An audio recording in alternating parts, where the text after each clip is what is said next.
Hello students, political science की class में आज हम पढ़ेंगे पॉलिटिकल डेवलपमेंट, राजनीतिक विकास। राजनीतिक विकास से क्या अभिप्राय है? Political development, what is political development? Second world war के बाद थर्ड वर्ल्ड कंट्रीज हैं वो स्वतंत्र हुई और अस्तित्व में आई, और वहां पर जो राजनीतिक व्यवस्था है उसमें कई तरह के परिवर्तन आए। ये राजनीतिक व्यवस्थाएं एक कॉलोनियल रिजीम से स्वतंत्र देश के रूप में उभरी और इन्होंने अपनी अपनी शासन व्यवस्थाओं को स्थापित किया। इन शासन व्यवस्थाओं को स्थापित करने के पश्चात इन देशों में कितना विकास हुआ, राजनीतिक, आर्थिक, सांस्कृतिक, सामाजिक, प्रशासनिक, डेमोग्राफिक स्तर पर, इन सभी स्तर पर इन देशों ने कितना विकास किया, उसको समझने का प्रयास किया जाता है राजनीतिक विकास के द्वारा।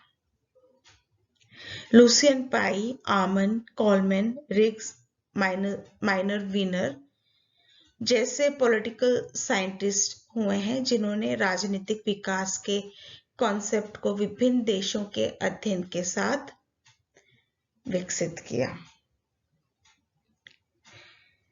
Nigeria, Sri Lanka, Pakistan, Indonesia, Burma, Bharat, गाना इत्यादि जो विकासशील देश थे उनमें राजनीतिक विकास का क्या स्तर है, राजनीतिक विकास की क्या प्रक्रिया है, संस्थागत परिवर्तन क्या है, सामाजिक, आर्थिक, राजनीतिक, जनांकिक स्तर पर क्या परिवर्तन हुआ, इन सब का अध्ययन इन विद्वानों द्वारा विभिन्न देशों के परिप्रेक्ष्य में किया गया और राजनीतिक विकास के कंसेप्ट द्वारा समझाया गया।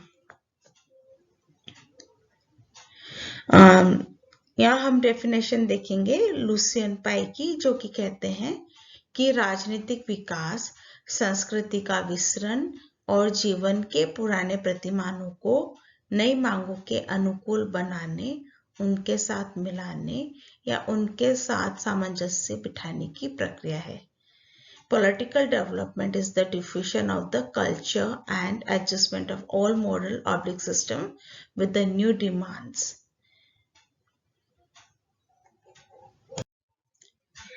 लुसियन पाई ने राजनीतिक विकास के संबंध में व्यापक अध्ययन किया है और 1963 से ही उन्होंने इसका अध्ययन करना प्रारंभ किया था और उन्होंने विभिन्न देशों के राजनीतिक विकास की प्रक्रिया को देखा और उसके संबंध में अपने विचारों का प्रतिपादन किया।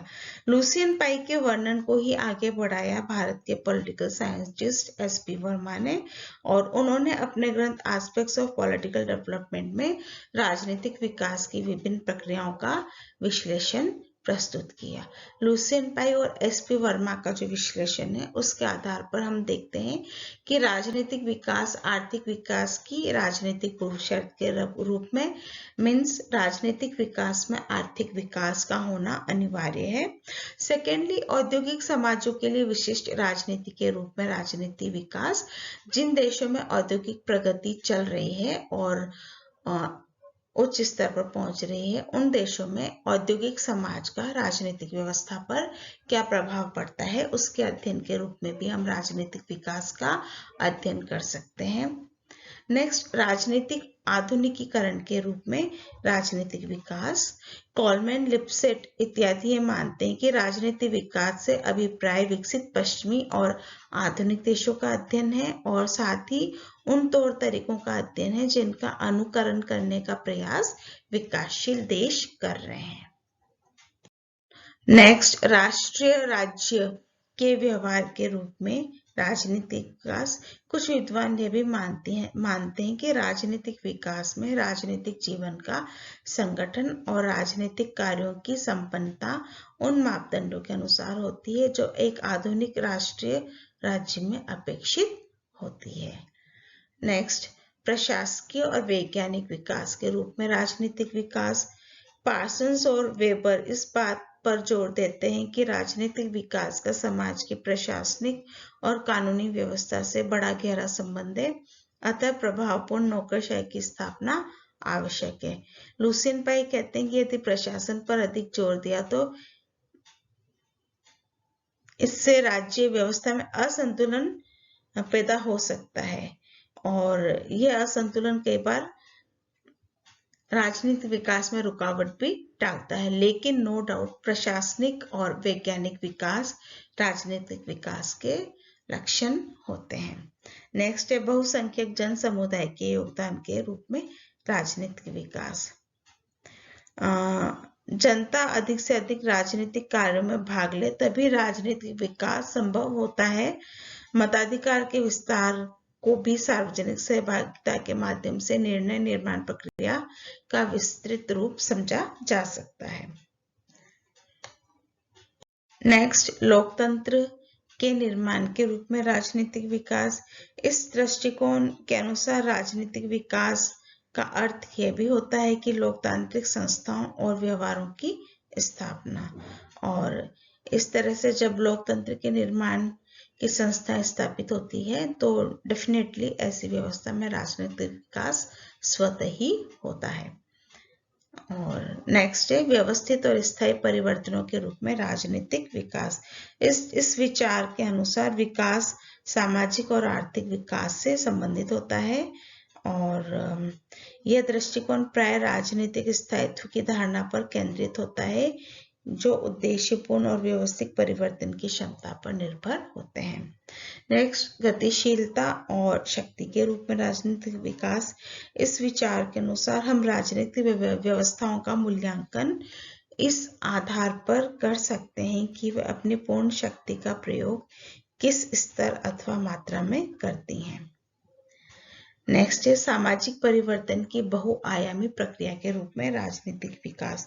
राजनीतिक विकास किसी न किसी रूप से सामाजिक और आर्थिक परिवर्तन के अन्य पहलुओं से घनिष्ठ रूप से संबंधित होता है। विकास के अन्य रूपों से राजनीतिक विकास को पूर्ण रूप से अलग नहीं किया जा सकता है। लुसियन पाई ने राजनीतिक विकास से संबंधित 3 प्रमुख लक्षणों का प्रतिपादन किया है जिसे हम समानता, क्षमता तथा विभेदीकरण के नाम से जानते हैं। समानता का अर्थ नागरिकों का सार्वजनिक तथा सामूहिक स्तर पर व्यवस्था में भाग लेना होता है जिससे कि नागरिकों में सक्रियता आ सके। समानता का दूसरा अर्थ कानून का सार्वदेशिक स्वरूप होना होता है जो राज्य के सब सदस्यों पर समान रूप से लागू हो।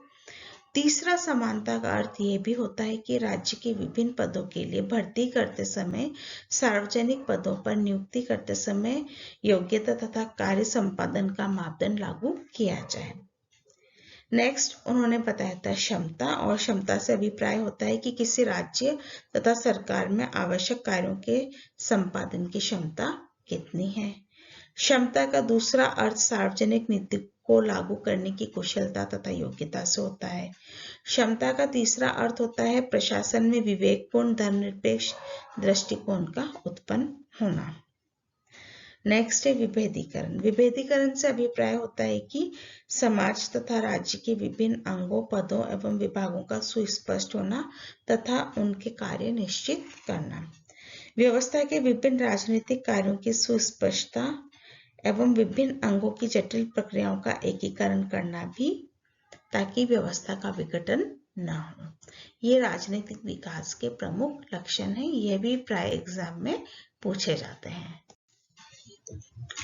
फिर है राजनीतिक विकास के चरण। इसमें अलग अलग विद्वानों के अलग अलग विचार हैं। इसमें हम सबसे पहले हंटिंगटन के विचार देख लेते हैं जो कहते हैं कि सत्ता की बुद्धि संगतता का स्तर, और जिसमें अनेक स्थानीय सत्ताओं के स्थान पर एक केंद्रीय सत्ता का निर्माण हो जाता है। फिर नए राजनीतिक कार्यों का विभिन्नीकरण और उनके लिए विशिष्ट संरचनाओं का विकास, और फिर है अभिवृद्ध सहभागिता जो परिसरीय सामाजिक समूह और समाज के भागों का धीरे धीरे केंद्रीय सत्ता में सम्मिलित करने का स्तर होता है।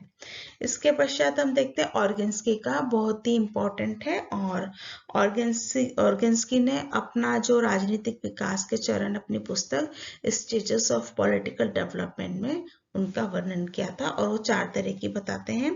सबसे पहला स्तर है आदिम एकीकरण की राजनीति, और इस अवस्था में राष्ट्रीय सरकारें अपनी जनसंख्या पर राजनीतिक एवं प्रभावशाली नियंत्रण स्थापित करती हैं। और ये वस्तुतः यह चरण राज्य की सुस्थिरता का चरण है, जिसमें कि जनसंख्या, निश्चित भूभाग, सरकार और संप्रभुता विद्यमान होते हैं। दूसरा उन्होंने बताया था औद्योगिकीकरण की राजनीति, जिसमें राजनीति विकास का जो चरण होता है वो औद्योगिकीकरण की प्रक्रियाओं तथा सामाजिक राजनीतिक दृष्टि से ऐसे परिवर्तनों से संबंधित होता है जिसमें नए वर्ग निर्मित होते हैं, सहभागिता का विस्तार होता है और अभिवृद्ध राष्ट्रीय एकीकरण भी होता है। और इसके मॉडल्स में हम कह सकते हैं स्टालिन का मॉडल, समन्वयवादी मॉडल एवं बुर्जुआ मॉडल, 3 तरह के मॉडल्स। नेक्स्ट है राष्ट्रीय लोक कल्याण की राजनीति। इस मॉडल में जनता को शोषण से मुक्त रखा जाता है और पूंजी साधनों को व्यापक स्तर पर जनता में वितरित किया जाता है।